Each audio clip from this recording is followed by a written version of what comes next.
हमको क्या बात है, अल्फाजों के दिए जलाकर तम करना होगा हमको, और कभी बन सूर्य जगत रोशन करना होगा हमको, और कभी बन सूर्य जगत रोशन करना होगा हमको।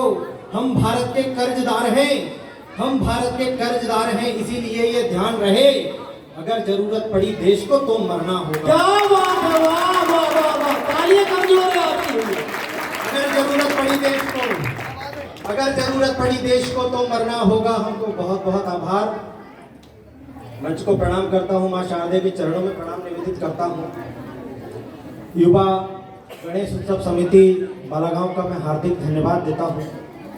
जब मैंने आज से 5-6 वर्ष पूर्व कविताएं लिखना प्रारंभ किया था तो मन में एक सपना था कि कभी ऐसा कोई मंच हो और मैं अपने गांव में, जिस जगह ने मुझे निकाला है, जिस जगह ने मुझे कविता लिखने की प्रेरणा दी, चेतना दी, मैं उस जगह पर ऐसा कोई संयोजन कर पाऊँ, ये एक सपना था। बहुत बढ़िया। और इस सपने को सबसे बड़ा संबल यदि किसी ने दिया है तो वो आदरणीय दीनबंधु भैया है। अगर वो नहीं होते तो ये जो कार्यक्रम था वो संभव ही नहीं था। इसके अलावा और बहुत सारे लोग बैठे हैं, पूरी समिति है श्री युवा गणेश उत्सव समिति में, उन सबका भी हार्दिक धन्यवाद देता हूँ। राम कथा का मंच है, हमने भव्य कवि सम्मेलन बहुत किए हैं, लेकिन आज दिव्य कवि सम्मेलन करने का अवसर भी हमें प्राप्त हुआ है। प्रभु श्री राम पर काफी सारी बातें यहाँ पर की जा चुकी हैं, आगे भी होती रहेंगी। मैंने भी कुछ लिखा है राम पर, वो आपको सुनाऊंगा, लेकिन एक छोटी सी कहानी मैं आपको सुनाना चाहता हूँ कि राम है क्या। स्वागत है। जब राम सेतु का कार्य चल रहा था, राम के पुल का निर्माण कार्य चल रहा था, तो जब सेतु का कार्य चल रहा था तो ये खबर लंका पहुंच गई कि राम के नाम से पत्थर तैर रहे हैं। क्या बात। तो लंका के लोग डर गए, उनमें दहशत फैल गई कि अपने राजा से बात करते हैं इस बारे में। वो तो कोई मायावी राजा लगता है, उसके नाम से पत्थर तैरते हैं, अपने राजा से तैरवा कर देखो लड़ सकता है या नहीं लड़ सकता। पहुंच गए लंका के राजा के पास, रावण के पास सारी प्रजा। कहा महाराज राम के नाम से पत्थर तैर रहे हैं, आप भी तैरा करके बताइए। रावण ने प्रजा की बात मान ली। रावण समुद्र के किनारे गया, उसने एक पत्थर पर रावण लिखा, उस पत्थर को समुद्र में छोड़ा, वो पत्थर भी तैर गया। जनता खुश होकर घर चली गई कि हमारा राजा भी बहुत बलवान है, कोई चिंता की आवश्यकता नहीं है। लेकिन जो रावण की पत्नी थी मंदोदरी, उसे कुछ शंका थी। उसने अपने पति रावण से शाम को शयन कक्ष में पूछा, हे प्राणनाथ, मैं जानती हूँ तुम बहुत विद्वान हो, तुम्हें कई कलाएं आती हैं, तुम बहुत सारी तंत्र विद्या जानते हो, लेकिन पानी पर पत्थर तैरा दो ये विद्या तुम्हें नहीं आती, ये पत्थर पानी पर तैरा कैसे। सुनकर रावण की आंखों में आंसू आ गए। उसने कहा देवी किसी को बताना मत, मैंने पत्थर पर रावण लिखा, उसे समुद्र में छोड़ा और धीरे से कह दिया तुझे राम की कसम है। क्या बात है, वाह वाह वाह, बहुत बढ़िया बहुत बढ़िया। ये राम है। मैं उस राम पर कविता पढ़ना चाहता हूँ। राम बनते कैसे हैं। स्वागत। कठिन समय 14 वर्षों का कैसे वहां बिताते वो। क्या बात है। कठिन समय 14 वर्षों का कैसे वहां बिताते वो, छोटी छोटी बाधाओं से बार बार डर जाते वो, छोटी छोटी बाधाओं से बार बार डर जाते वो, और त्याग तपस्या साहस धीरज अगर नहीं होता उनमें, राजा तो बन जाते लेकिन राम नहीं। क्या बात है, बहुत बढ़िया बहुत बढ़िया। राजा तो बन जाते लेकिन, राजा तो बन जाते लेकिन। तालियां कमजोर है आपकी भैया। बहुत बहुत आभार। राजा तो बन जाते लेकिन राम नहीं बन पाते वो। और 4 पंक्तियां पढ़ता हूं।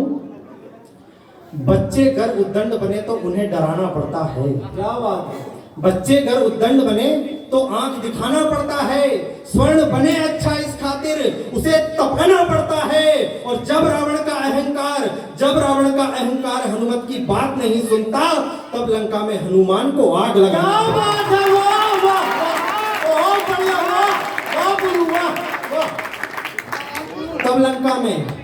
तब लंका में हनुमान को आग लगाना पड़ता है। यहाँ बड़े कवि राम किशोर नाभिक जी मेरे बहुत प्रिय गीतकार बैठे हुए हैं। उन्होंने मुझे जब मैं कविताएं लिखना सीख रहा था तो एक बहुत अच्छी सीख दी थी। उन्होंने कहा था पुरु, ऐसी कोई बात मत लिखना जिसे एक बेटे को अपनी माँ के साथ और एक पिता को अपनी बेटी के साथ सुनते हुए शर्म आए। क्या बात मैं उस है। परंपरा को निभाता रहूंगा, आप निश्चिंत रहिए। मैं कुछ अच्छा ही सुना कर जाऊंगा आपको। और 4 पंक्तियां निवेदित और एक छंद निवेदित करता हूँ। स्वागत है मेरा। संदर्भों से ज्ञात हुआ है भारत पावन भूमि है। क्या बात है, वाह। संदर्भों से ज्ञात हुआ है भारत पावन भूमि है। गांधी गौतम गुरु नानक ने इसकी माटी चूमी है। गांधी गौतम गुरु नानक ने इसकी माटी चूमी है। इस धरती ने समय समय पर शेरों जैसे लाल दिए। भारत माँ की रक्षा करने वाले कितने भाल दिए। भारत माँ की रक्षा करने वाले कितने भाल दिए। इसी धरा पर कान्हा ने भी आकर माखन खाया था। इसी धरा पर कान्हा ने भी आकर माखन खाया था। इसी धरा पर भगत सिंह ने फंदा गले लगाया था। इसी धरा पर भगत सिंह ने फंदा गले लगाया था। इसी धरा पर शेखर जन्मे जो दुश्मन पर भारी थे। बहुत बढ़िया, बहुत बढ़िया। इसी धरा पर शेखर जन्मे जो दुश्मन पर भारी थे। इसी धरा पर रामकृष्ण और बलदाऊ अवतारी थे। इसी धरा पर गीता गाई थी प्यारे घनश्याम ने। इसी धरा पर गीता गाई थी प्यारे घनश्याम ने। इसी धरा पर जन्म लिया था कौशल्या के राम ने। इसी धरा पर जन्म लिया था कौशल्या के राम ने। इसी धरा पर जन्म। बहुत बढ़िया गुरु, बहुत बढ़िया, वाह वाह वाह।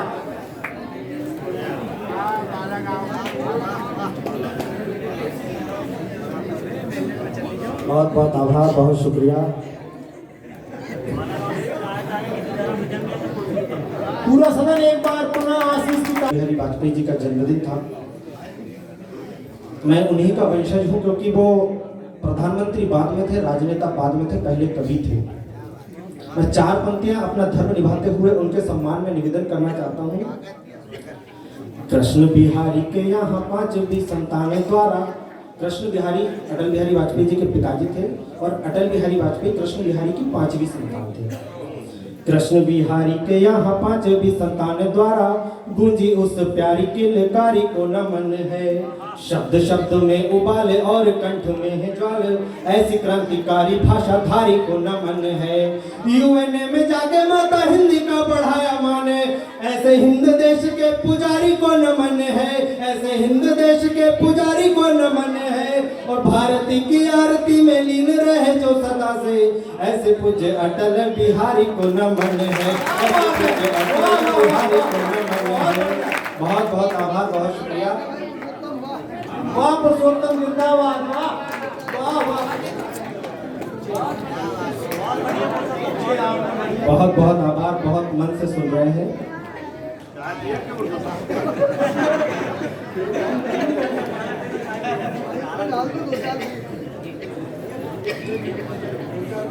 बहुत आभार, बहुत मन से सुन रहे हैं आप। मैं एक कविता जो मेरी प्रतिनिधि रचना है वो मैं इस मंच से खड़ी करना चाहता हूँ। और अगर मैं वो यहाँ नहीं पढ़कर गया तो मुझे लगेगा कि ये मेरे कवि धर्म के विरुद्ध होगा। बिल्कुल स्वागत है पुरुषोत्तम। ये पूरा प्रदेश किसानों का प्रदेश है। यहाँ भी अधिकतर जो लोग बैठे हुए हैं वो सब किसान हैं। मैं स्वयं एक किसान का बेटा हूँ और मैंने एक कविता किसानों के समर्थन में लिखी है। देश में बहुत सारे परिवर्तन होते हैं, बहुत सारे सत्ता परिवर्तन होते हैं, बहुत सारी योजनाएं बनती हैं, लेकिन किसानों की स्थितियां क्या होती हैं वो सब मैंने उस कविता में लाने की कोशिश की है। मैं बीच में आपसे कोई बात नहीं करूंगा, मैं सीधे कविता आपसे। बिल्कुल स्वागत है पुरुषोत्तम। मैंने बहुत लिखी कविताएं राजनीति के वंदन पर। क्या बात है। मैंने बहुत लिखी कविताएं राजनीति के वंदन पर। मैंने बहुत लिखी कविताएं सत्ता के अभिनंदन पर। मैंने बहुत लिखी कविताएं नेता और सरकारों पर। मैंने बहुत लिखी कविताएं दिल्ली के दरबारों पर। मैंने बहुत लिखी कविताएं पायल की झनकारों पर। मैंने बहुत लिखी कविताएं मेघों और मल्हारों पर। लेकिन अब जयचंदों का अभिनंदन नहीं लिखूंगा मैं। लेकिन अब जयचंदों का अभिनंदन नहीं लिखूंगा मैं। नागफनी के पौधों को अब चंदन नहीं लिखूंगा मैं। नागफनी के पौधों को अब चंदन नहीं लिखूंगा मैं। नागफनी के पौधों को अब चंदन नहीं लिखूंगा मैं। अब तो केवल कलम चलेगी खेतों पर खलिहानों पर। अब तो केवल कलम चलेगी खेतों पर खलिहानों पर, अब मैं केवल गीत लिखूंगा भूखे मरे किसानों पर, अब मैं केवल गीत लिखूंगा भूखे मरे किसानों पर, अब मैं केवल गीत लिखूंगा। जो खेतों में झूम झूम कर गीत सुनाया करते थे, क्या जीवन था आप सोच कर देखिए स्वयं किसान हैं। जो खेतों में झूम झूम कर गीत सुनाया करते थे, मेहनत मजदूरी करके जो फसल उगाया करते थे, जाड़े की रातें हो या फिर हो गर्मी की दोपहरी, पर किसान फसलों के कारण नींद नहीं लेता गहरी, पर किसान फसलों के कारण नींद नहीं लेता गहरी। अगर ठंड हो अधिक रजाई में हम सोते रहते हैं, अगर ठंड हो अधिक रजाई में हम सोते रहते हैं, पर किसान उस वक्त खेत में पानी देते रहते हैं, खेत में पानी देते रहते हैं, उस वक्त खेत में पानी देते रहते हैं। खेतों में दिन रात एक करे अपना लहू बहाता है, सच्चे अर्थों में किसान ही श्रम साधक, क्या बात है, सच्चे अर्थों में किसान ही श्रम साधक कहलाता है। बहुत बढ़िया, बहुत बढ़िया। वो ही सच्चा पालन करता वो सच्चा अवतारी है, वो ही सच्चा पालन करता वो सच्चा अवतारी है। लेकिन उस बेटे के हिस्से में कितनी लाचारी है, लेकिन उस बेटे के हिस्से में कितनी लाचारी है। उनके घर में भूखे बच्चे बिलक बिलक कर रोते हैं, उनके घर में भूखे बच्चे बिलक बिलक कर रोते हैं, बस खाली बर्तन भांडों को देख देख कर सोते हैं, बस खाली बर्तन भांडों को देख देख कर सोते हैं। सबकी प्यास बुझाने वाला सागर सूखा बैठा है, सबकी प्यास बुझाने वाला सागर सूखा बैठा है। सबको भोजन देने वाला खुद को भूखा बैठा है, सबको भोजन देने वाला खुद को भूखा बैठा है, सबको भोजन देने वाला खुद को भूखा बैठा है। जो किसान हल को अपने कांधों पर खींचा करता है, क्या बात है। जो किसान हल को अपने कांधों पर खींचा करता है, अन्न उगाने की खातिर धरती को सींचा करता है। मेहनत से बंजर धरती भी हरी भरी हो जाती है, धानी चूनर ओढ़ धरा पे दुल्हन सी शर्माती है, धानी चूनर ओढ़ धरा पे दुल्हन सी शर्माती है। रात रात भर जाग फसल की कड़ी सुरक्षा करता है, जैसे एक बाप अपनी बेटी की रक्षा करता है, जैसे एक बाप अपनी बेटी की रक्षा करता है। फसल उगाने की खातिर वो कितना कुछ सह जाते हैं, अतिवृष्टि में दिल के सब अरमान कहीं बह जाते हैं, जिसकी खातिर एक किसान दिन रात खेत में जलता है। बहुत बहुत बढ़िया।